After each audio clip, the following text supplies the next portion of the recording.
ಎಲ್ಲಾ ಗೃಹಲಕ್ಷ್ಮಿಯರಿಗೂ ಕೂಡ 12,000 ರೂಪಾಯಿ ಬಾಕಿ ಹಣ ಜಮೆ ಬಗ್ಗೆ ಒಂದು ಬಂಪರ್ ಸುದ್ದಿ.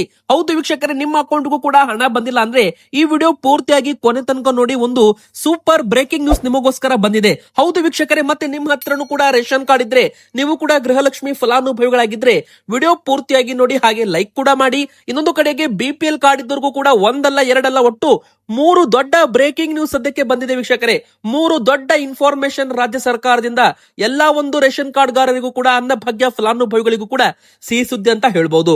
ಒಂದು ಕಡೆಗೆ ಮಹಿಳೆಯರಿಗೆ ಸ್ಮಾರ್ಟ್ ಕಾರ್ಡ್ ಕಡ್ಡಾಯ ಮಾಡಲಾಗ್ತಾ ಇದೆ, ಮತ್ತೊಂದು ಕಡೆಗೆ ಸಾರಿಗೆ ನೌಕರರು ಮತ್ತೊಮ್ಮೆ ಮುಷ್ಕರ ಮಾಡೋದಕ್ಕೆ ಪ್ಲಾನಿಂಗ್ ಕೂಡ ಮಾಡ್ತಾ ಇದ್ದಾರೆ.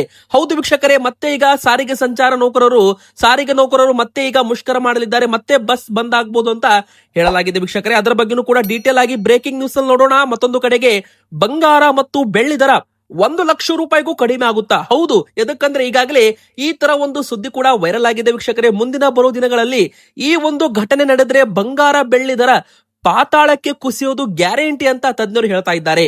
ಅದು ಕೂಡ ನೋಡೋಣ. ಮತ್ತು SSLC ಪರೀಕ್ಷೆ ಕೂಡ ಪ್ರಾರಂಭವಾಗ್ತಾ ಇದ್ದಾವೆ, ದ್ವಿತೀಯ PUC ಪರೀಕ್ಷೆ ಕೂಡ ಆರಂಭವಾಗ್ತಾ ಇದ್ದಾವೆ. ಪರೀಕ್ಷೆ ದಿನಾಂಕ ಮತ್ತು ಫಲಿತಾಂಶ ದಿನಾಂಕ ಎರಡೂ ಕೂಡ ಘೋಷಣೆ ಆಗಿದೆ. ಇದರ ಬಗ್ಗೆನೂ ಕೂಡ ಅಪ್ಡೇಟ್ ನೋಡೋಣ. ಮನೆಯಲ್ಲಿ ಶಾಲೆ ಕಾಲೇಜಿಗೆ ಹೋಗೋ ವಿದ್ಯಾರ್ಥಿಗಳಿದ್ರೆ ವಿಡಿಯೋ ಪೂರ್ತಿಯಾಗಿ ನೋಡಿ. ಎದಕ್ಕಂದ್ರೆ ಒಂದು ರಾಜ್ಯ ಸರ್ಕಾರದಿಂದ ದೊಡ್ಡ ಒಂದು ಬ್ರೇಕಿಂಗ್ ನ್ಯೂಸ್ ಅಂತಾನೆ ಹೇಳ್ಬೋದು. ಮತ್ತೊಂದು ಕಡೆಗೆ ಸರ್ಕಾರಿ ಶಾಲೆ ಅಥವಾ ಕಾಲೇಜಿನಲ್ಲಿ ಇರೋ ವಿದ್ಯಾರ್ಥಿಗಳಿಗೆ ಇನ್ ಮುಂದೆ ಆನ್ಲೈನ್ ಹಾಜರಾತಿ ಅಂದ್ರೆ AI artificial intelligence face recognition attendance ಅಂದ್ರೆ ಫೇಶಿಯಲ್ ಹಾಜರಾತಿ ಅಂತಾನೆ ಹೇಳ್ಬಹುದು. ಇದು ಕೂಡ ಜಾರಿಗೆ ಬರುತ್ತೆ. ಮುಂದಿನ ಶೈಕ್ಷಣಿಕ ವರ್ಷದಿಂದಲೇ ಇದು ಜಾರಿಗೆ ಬರ್ತಾ ಇದೆ. ಎಲ್ಲ ಕೂಡ ಡೀಟೇಲ್ ಆಗಿ ನೋಡೋಣ. ಮೊದಲಿಗೆ ಎಲ್ಲಾ ಗೃಹಲಕ್ಷ್ಮಿಯರಿಗೂ ಕೂಡ ಬಂಪರ್ ಸುದ್ದಿ ಬಂದಿರೋದ್ರಿಂದ ಎಲ್ಲಾ ಗೃಹಲಕ್ಷ್ಮಿಯರು ಕೂಡ ಬೇಗನೆ ವಿಡಿಯೋಗೆ ಲೈಕ್ ಮಾಡಿ. ನಿಮ್ಮ ಅಕೌಂಟ್ಗೂ ಕೂಡ ಹಣ ಈಗ ಜಮೆ ಆಗಲಿದೆ ವೀಕ್ಷಕರೇ. ಹೌದು, ಯಾವಾಗ ಜಮೆ ಆಗುತ್ತೆ ಅದು ಕೂಡ ಈ ವಿಡಿಯೋದಲ್ಲಿ ಹೇಳಿದ್ದೇವೆ.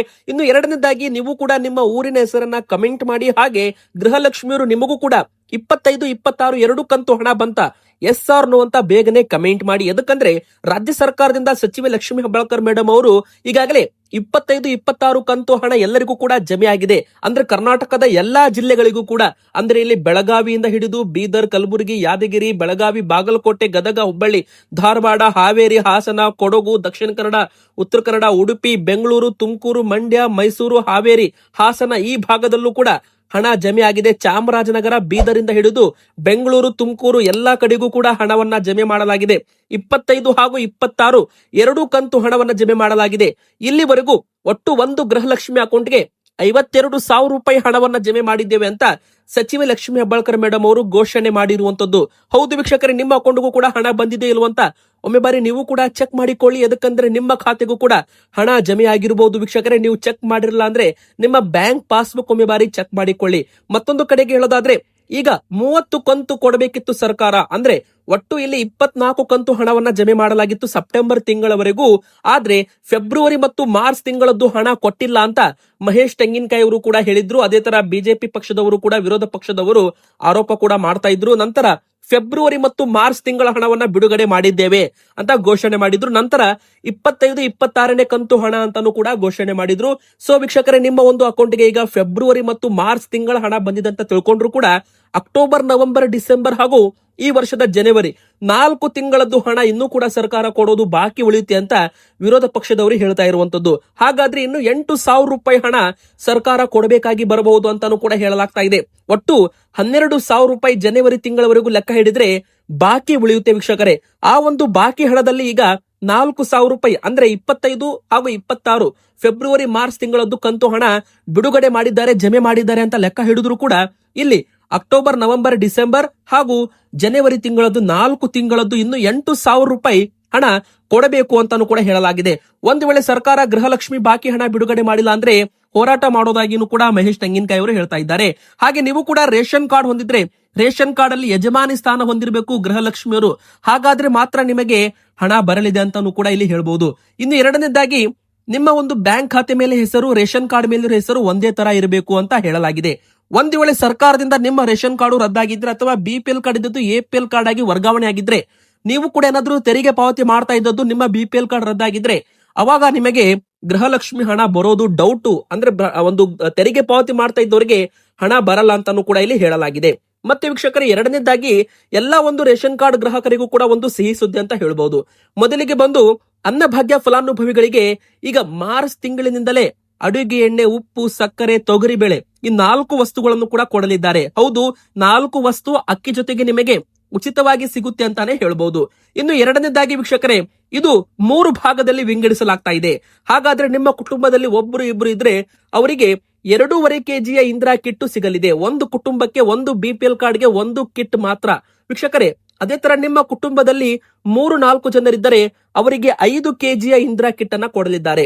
ಒಂದು ವೇಳೆ ನಿಮ್ಮ ಕುಟುಂಬದಲ್ಲಿ 5 ಜನ, 6 ಜನ, 8, 10, 12 ಎಷ್ಟೇ ಜನ ಇದ್ರೂ ಕೂಡ ಮ್ಯಾಕ್ಸಿಮಮ್ 7.5 ಕೆಜಿಯ ಒಂದು ಕಿಟ್ ಅನ್ನ ಕೊಡಲಿದ್ದಾರೆ.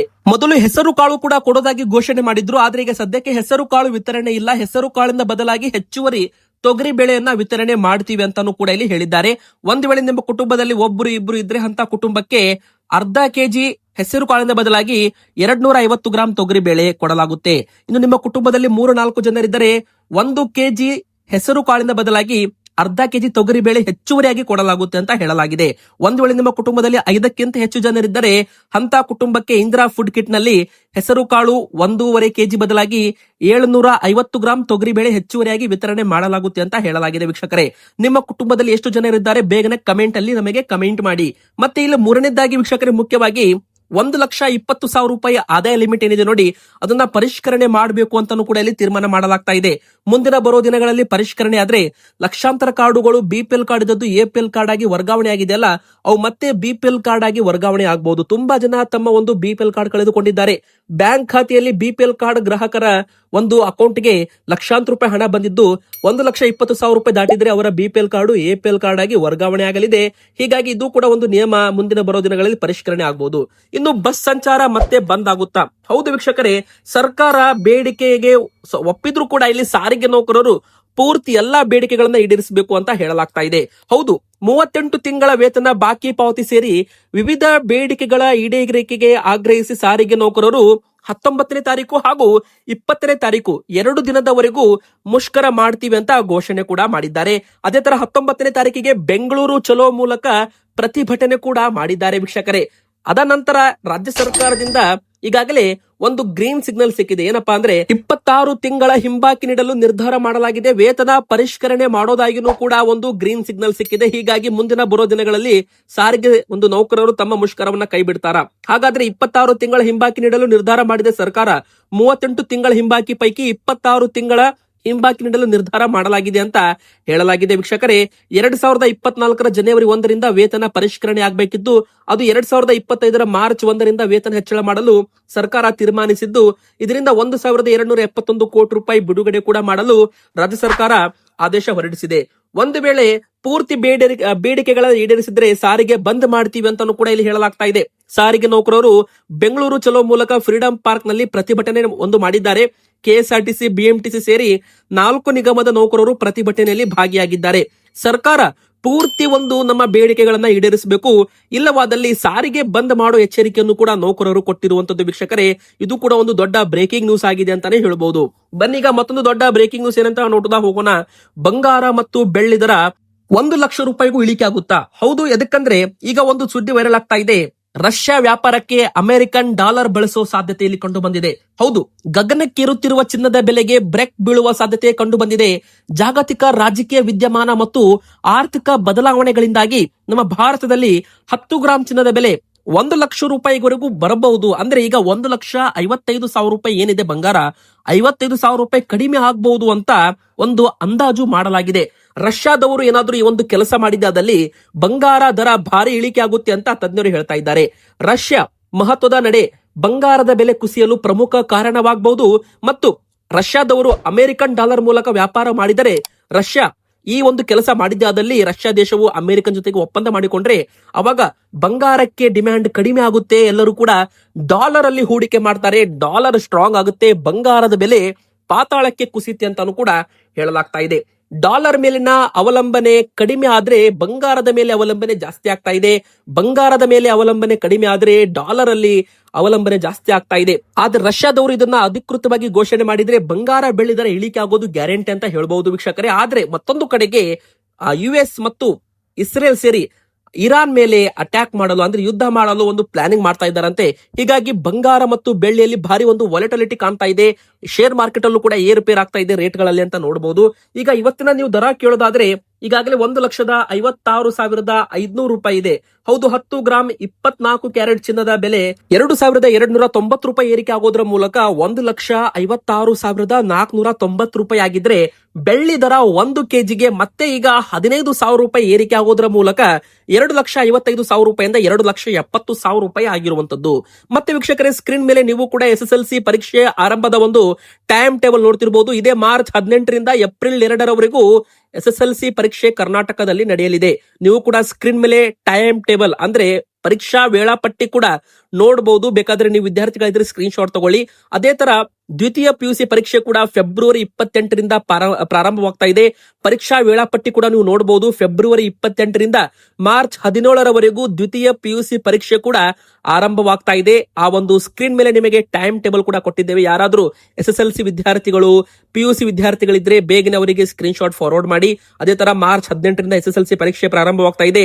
ನಿಮ್ಮ ಮನೆಯಲ್ಲೂ ಕೂಡ ಯಾರಾದ್ರೂ ವಿದ್ಯಾರ್ಥಿಗಳಿದ್ರೆ ಅವರಿಗೆ ಆಲ್ ದ ಬೆಸ್ಟ್ ಅಂತ ಹೇಳ್ತಾ, ಈಗಿನಿಂದಲೇ ಅವರು ಕೂಡ ಪ್ರಾಕ್ಟೀಸ್ ಮಾಡೋದಕ್ಕೆ ಪ್ರಾರಂಭ ಮಾಡ್ಕೊಳ್ಳಿ ಅಂತ ಹೇಳಿದ ವಿಡಿಯೋನ ಮುಗಿಸ್ತಾ ಇದ್ದೇನೆ. ವಿಡಿಯೋಗೆ ಲೈಕ್ ಮಾಡಿ, ನಮ್ಮ ಚಾನಲ್ಗೆ ಸಬ್ಸ್ಕ್ರೈಬ್ ಆಗಿ ನಿಮ್ಮ ಅನಿಸಿಕೆ ಕಮೆಂಟ್ ಮಾಡಿ.